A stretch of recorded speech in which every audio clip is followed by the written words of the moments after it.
সম্মানিত উপস্থিতি, আপনারা খুব বানালে কষ্ট করছেন, আমরা কষ্ট দিতে চাই না। খুব দুটি কথা বলে আমি আমার কথা শেষ করব। আমি সর্বপ্রথম এইটুকু বলতে চাই, 18 বছর ধরে যে নেতা গান নিয়ে মানুষের পাশে ছিলেন, জেল মামলা হামলা দাঙ্গা হাঙ্গামার পিছনে ব্যয় করে গেছেন, সময় ব্যয় করেছেন, অর্থ ব্যয় করেছেন, যে নেতা দিনকে দিন মনে করেননি, রাতকে রাত মনে করেননি, আরামকে হারাম করে দিনের পর দিন রাতের পর রাত পরিশ্রম করে এই জাতীয়তাবাদী বিএনপি দলকে সংরক্ষিত করে রেখেছেন।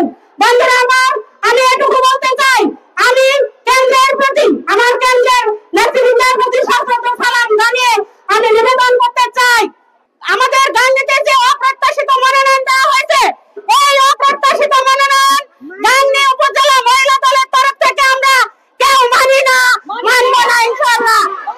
আমি কেন্দ্রের প্রতি দৃষ্টি আকর্ষণ করছি, আপনারা যদি বলে থাকেন তারেক রহমান সাহেব বলেছেন তৃণমূলই হলো সকল কিছুর মূল, আমি এটুকু বলতে চাই, আবারও আপনাদের মনে করিয়ে দিতে চাই, যদি তৃণমূলই সব হয় তাহলে আপনারা দেখুন গাংনী উপজেলায় মা বোনদের ঢল নেমে গেছে। বন্ধুরা, আমি এটুকু বলতে চাই, আমরা এই অপ্রত্যাশিত মনোনয়ন মানি না, মানব না।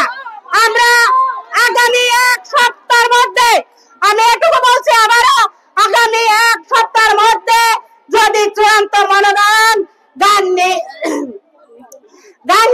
জাভেদ মাসুদ মিল্টন সাহেবকে না দেওয়া হয়, তাহলে আমরা আবারও অনশন দেব, এই রাস্তায় পড়ে থাকবে গাংনী উপজেলার মহিলা দল।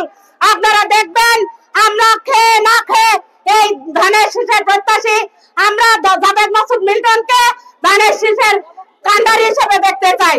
সম্মানিত উপস্থিতি, আপনারা সকল